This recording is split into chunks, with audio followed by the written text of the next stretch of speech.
வணக்கம். புதுவை மற்றும் தமிழகத்தை சுற்றியுள்ள பகுதிகளில் நடைபெற்ற பல்வேறு நிகழ்வுகளை பிரதிபலிக்கும் கமலா தொலைக்காட்சியின் செய்திகளுக்காக பிரபாவதி. விரிவான செய்திகளை காண்பதற்கு முன் தலைப்புச் செய்தியை பார்க்கலாம். கர்ப்பிணி பெண் ரயில் படிக்கட்டில் இருந்து கீழே விழுந்து உயிரிழப்பு. எல்லை பாதுகாப்பு பணியின் பொழுது உயிரிழந்த எல்லை காவல் படை வீரர்.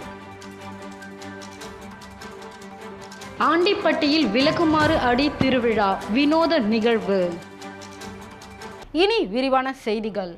கோடை காலத்தை ஒட்டி குடிநீர் பந்தல் அரியாங்குப்பம் கொம்யூன் பஞ்சாயத்து ஆணையர் ரமேஷ் திறந்து வைத்தார். அரியாங்குப்பம் மற்றும் பாகூர் கொம்யூன் பஞ்சாயத்து சார்பில் தற்பொழுது சுட்டெரிக்கும் கோடை காலத்தை ஒட்டி அமைக்கப்பட்டுள்ள குடிநீர் மற்றும் மோர் பந்தலை ஆணையர் ரமேஷ் திறந்து வைத்தார். புதுச்சேரியில் வெப்பசலனம் தாக்கம் அதிகமாக உள்ள நிலையில் புதுச்சேரி மாவட்ட ஆட்சியர் குலோத்துங்கன் அவர்களின் அறிவுறுத்தலின் பேரில் அரியாங்குப்பம் மற்றும் பாகூர் கொம்யூன் பஞ்சாயத்து சார்பில் கோடை காலத்தில் பொதுமக்களின் தாகம் தீர்க்கும் வகையில் குடிநீர் மற்றும் மோர் ஆகியவை வழங்கப்பட்டு வருகிறது. அதன் ஒரு பகுதியாக புதுச்சேரி கடலூர் சாலையில் அரியாங்குப்பம், நோனாங்குப்பம், பூர்ணாங்குப்பம், பிள்ளையார்குப்பம், கன்னிக்கோவில், பாகூர் ஆகிய பகுதிகளில் நீர்மோர் பந்தல் அமைக்கப்பட்டுள்ளது. இதனை ஆணையர் ரமேஷ் திறந்து வைத்து பொதுமக்களுக்கு நீர்மோர் வழங்கினார். இதில் அரியாங்குப்பம் கொம்யூன் பஞ்சாயத்து அதிகாரிகள், ஊழியர்கள் மற்றும் பாகூர் பஞ்சாயத்து மேலாளர் ரவி, அதிகாரிகள், ஊழியர்கள், பொதுமக்கள் பலர் கலந்து கொண்டனர்.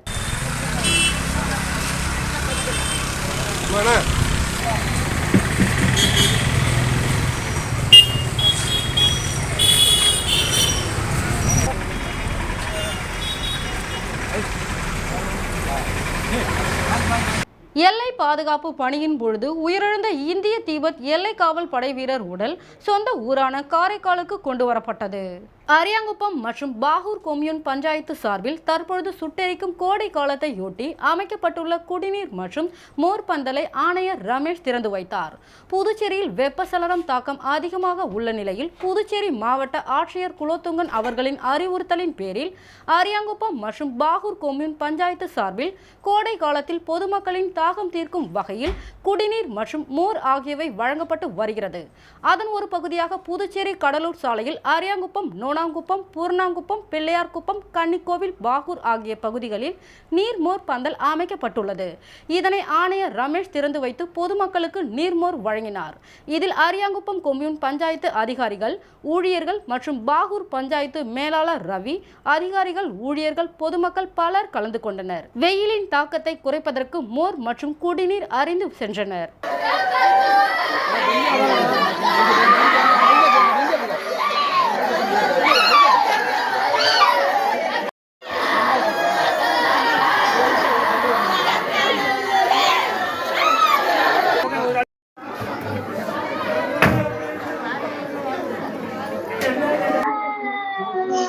விருத்தாச்சலம் நகர திமுக மற்றும் மாவட்ட நகர இளைஞர் அணி சார்பில் கோடைக்கால நீர்மோர் பந்தல் திறப்பு விழா நடைபெற்றது.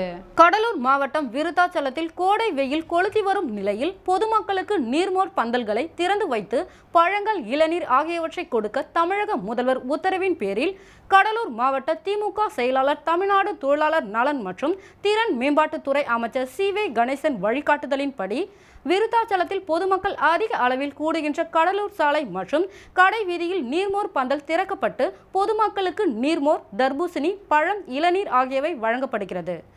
இதற்கான ஏற்பாடுகளை திமுக நகர செயலாளர் தண்டபாணி, நகரமன்ற தலைவர் சங்கவி முருகதாஸ் தலைமையில் நகர துணை செயலாளர் ராமு மற்றும் திமுக பொறுப்பாளர்கள் முன்னிலையில் கடலூர் மேற்கு மாவட்ட துணை செயலாளர், முன்னாள் சட்டமன்ற உறுப்பினரும் PVP முத்துக்குமார், மேற்கு மாவட்ட இளைஞரணி அமைப்பாளர் கணேஷ்குமார் ஆகியோர் சிறப்பு அழைப்பாளராக கலந்து கொண்டு நீர்மோர் பந்தலை ரிப்பன் வெட்டி திறந்து வைத்து பொதுமக்களுக்கு நீர்மோர், இளநீர், தர்பூசணி பழங்களை வழங்கினர். இந்த நீர்மோர் பந்தல் திறப்பு விழாவில் திமுக மாவட்ட நகர நிர்வாகிகள், நகரமன்ற உறுப்பினர்கள், வட்ட செயலாளர் பிரதிநிதிகள் கலந்து கொண்டனர்.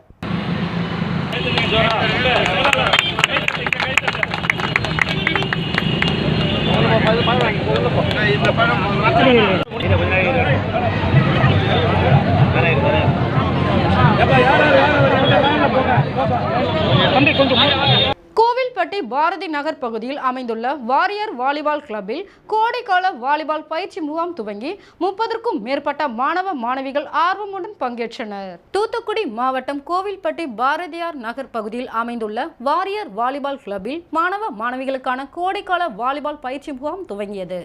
இந்த பயிற்சி முகாமை சர்வதேச வாலிபால் நடுவர் சீனிவாசன் கலந்து கொண்டு துவக்கி வைத்தார். இந்த கோடைக்கால பயிற்சி முகாமில் 30க்கும் மேற்பட்ட மாணவ மாணவிகள் ஆர்வமுடன் கலந்து கொண்டனர். பயிற்சியில் கலந்து கொள்ளும் மாணவிகளுக்கு தினமும் காலை மாலை இருவேளையும் சத்தான உணவு, முட்டை, பால் ஆகியவை வழங்கப்படுகிறது. இந்த பயிற்சியை வாலிபால் பயிற்சியாளர்கள் செல்வம் மற்றும் சூசை மாணிக்கம் ஆகியோர் மாணவ மாணவிகளுக்கு வழங்கினர்.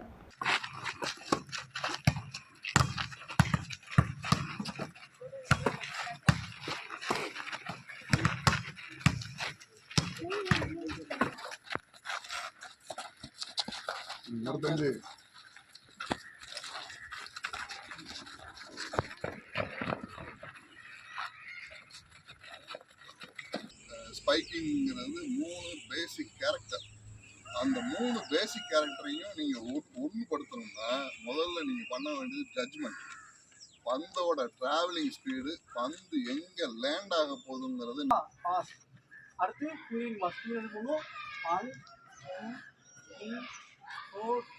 பண்ணும் நல்லா உட்காந்து போடணும். அண்டம் போயிட்டா இருந்தா ஒரு நல்ல பொசிஷனை ஆட ஆரம்பிச்சிடலாம். மரக்காணம் கிழக்கு ஒன்றிய அஇஅதிமுக சார்பில் சிறுவாடி முறுக்கேரி பேருந்து நிறுத்தத்தில் நீர்மோர் பந்தல் திறப்பு விழா நடைபெற்றது. விழுப்புரம் மாவட்டம் திண்டிவனம் சட்டமன்ற தொகுதிக்குட்பட்ட மரக்காணம் கிழக்கு ஒன்றிய அஇஅதிமுக சார்பில் சிறுவாடி முறுக்கேரி பேருந்து நிறுத்தத்தில் நீர்மோர் பந்தல் திறப்பு விழா நடைபெற்றது. விழாவிற்கு முறுக்கேரி கிழக்கு கலை செயலாளர் தயாளன் தலைமை தாங்கினார். திண்டிவனம் சட்டமன்ற தொகுதி சட்டமன்ற உறுப்பினர் அர்ஜுனன் நீர்மோர் பந்தலை திறந்து வைத்து பொதுமக்களுக்கு பழம், குளிர்பானங்களை வழங்கினார். மரக்காணம் கிழக்கு ஒன்றிய செயலாளர் ரவிவர்மன் மற்றும் கட்சி நிர்வாகிகள் கலந்து கொண்டனர்.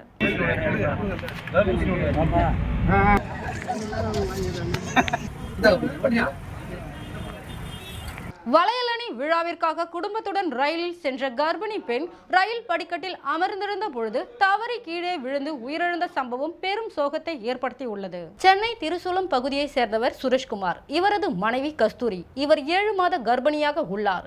இந்நிலையில் இவர்கள் தங்களது சொந்த கிராமமான சங்கரன் கோவிலில் நடைபெறும் கோவில் திருவிழாவிற்காகவும் கர்ப்பிணி பெண்ணான கஸ்தூரிக்கு நடைபெறும் வளையலணி விழாவிற்காகவும் சுரேஷ்குமார், கஸ்தூரி மற்றும் அவர்கள் குடும்பத்தை சேர்ந்த 11 நபர்கள் சென்னையில் இருந்து கேரள மாநிலம் கொல்லம் வரை செல்லக்கூடிய விரைவு ரயில் குளிர்சாதன வசதி உடைய பெட்டியில் வந்துள்ளனர்.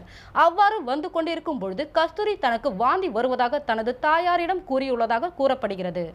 இதனால் கஸ்தூரி குளிர்சாதன வசதியுடைய பெட்டியின் கதவை திறந்து படிக்கட்டில் அமர்ந்துள்ளார். அவ்வாறு படிக்கட்டில் அமர்ந்து வந்து கொண்டிருக்கும் பொழுது விருத்தாச்சலம் உளுந்தூர்பேட்டைக்கும் இடையே உள்ள பூமாம்பாக்கம் கிராமத்தின் அருகே திடீரென படிக்கட்டில் இருந்து தவறி கீழே விழுந்துள்ளார். இதனால் அவரது உறவினர்கள் கூச்சலிடவே ரயிலானது விருத்தாச்சலத்தை அடுத்த பூவனூர் நிறுத்தத்தில் நிறுத்தப்பட்டது. பின்னர் விருத்தாச்சலம் ரயில்வே காவல்துறையினருக்கு தகவல் அளிக்கப்பட்டதின் பேரில் விரைந்து வந்த காவல்துறையினர் சம்பவ இடத்திற்கு சென்று பார்த்தபொழுது ரயிலில் தண்டவாளத்தின் அருகே கர்ப்பிணி பெண் கஸ்தூரி தலை, கை, கால் உள்ளிட்ட பல்வேறு பகுதிகளில் அடிபட்டு ரத்த வெள்ளத்தில் சம்பவ இடத்திலேயே உயிரிழந்தது தெரிய வந்தது. பின்னர் அவரது உடலை மீட்டு உடற்கூறு ஆய்விற்காக விருத்தாச்சலம் ரயில்வே காவல்துறையினர் அரசு மருத்துவமனைக்கு கொண்டு சென்றனர். மேலும் இச்சம்பவத்தால் சென்னை கொல்லம் விரைவு ரயில் 20 நிமிடங்கள் தாமதமாக புறப்பட்டு சென்றது. இதுகுறித்து விருத்தாச்சலம் ரயில்வே காவல்துறையினர் விசாரணை மேற்கொண்டு வருகின்றனர். ரயிலில் பயணம் செய்த கர்ப்பிணி பெண் வாந்தி எடுப்பதற்காக ரயில் படிக்கட்டில் அமர்ந்திருந்த பொழுது தவறி கீழே விழுந்து உயிரிழந்த சம்பவம் சோகத்தை ஏற்படுத்தியுள்ளது.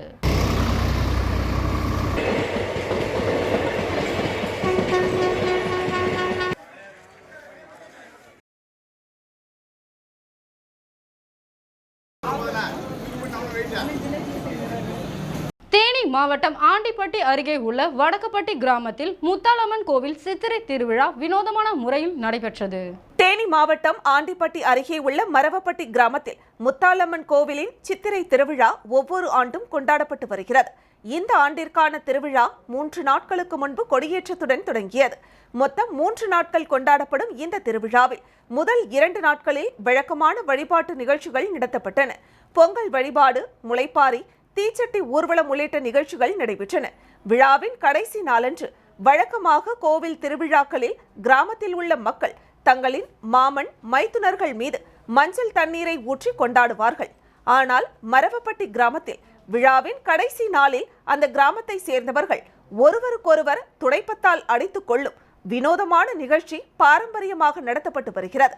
இந்த நிலையில் 3ஆம் நாளன்று திருவிழாவின் கடைசி நாளில் நடத்தப்படும் வினோத விளக்குமாறு அடி நிகழ்ச்சி அரங்கேறியது.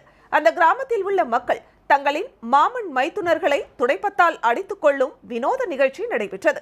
அடிப்பதற்கு முன்பாக துடைப்பத்தை சாக்கடை நீரிலும் சேறு மற்றும் சகதியிலும் நனைத்துக் கொண்டு மாமன் மைத்துனர்கள் மீது ஒருவருக்கொருவர் அடித்துக் கொண்டனர். அதே போல அடிவாங்கிய மாமன் மைத்துனர்களும் தங்களை அடித்தவர்களை துடைப்பத்தால் திருப்பி அடித்தனர். மேலும் சிலர் சேற்றிலும் சகதியிலும் படுத்துக்கொண்டு தங்கள் மாமன் மைத்துனர் உறவினர்களிடம் துடைப்பத்தால் அடிவாங்கிக் கொண்டனர். சேற்று நீரில் நனைந்த துடைப்பத்தை கொண்டு ஒருவருக்கொருவர் அடித்துக் கொள்வதால் யாரும் இந்த நிகழ்ச்சியின் போது கோபப்படுவதில்லை என்பது குறிப்பிடத்தக்கது. இந்த வினோதமான திருவிழாவை சுற்றுவட்டார கிராமங்களை சேர்ந்த ஏராளமான மக்கள் திரண்டு வந்து வேடிக்கை பார்த்தனர்.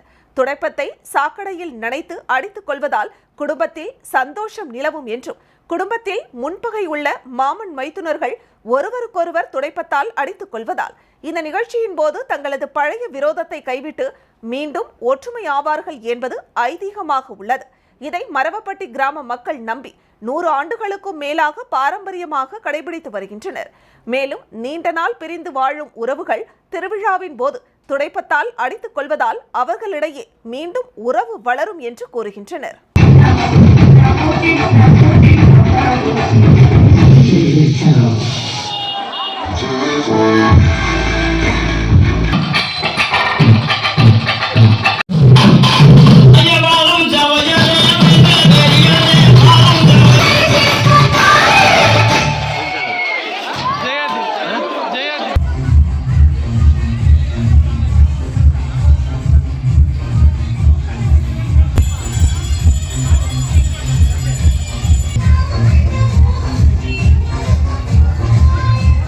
மீண்டும் தலைப்புச் செய்திகள். கர்ப்பிணி பெண் ரயில் படிக்கட்டில் இருந்து கீழே விழுந்து உயிரிழப்பு. எல்லை பாதுகாப்பு பணியின் பொழுது உயிரிழந்த எல்லை காவல் படை வீரர். ஆண்டிப்பட்டியில் விளக்குமாறு அடி திருவிழா வினோத நிகழ்வு. செய்திகள் நிறைவடைகிறது. செய்திகளை உடனுக்குடன் தெரிந்து கொள்ள கமலா தொலைக்காட்சி சமூக வலைதளத்தை பின்பற்றவும். நன்றி, வணக்கம்.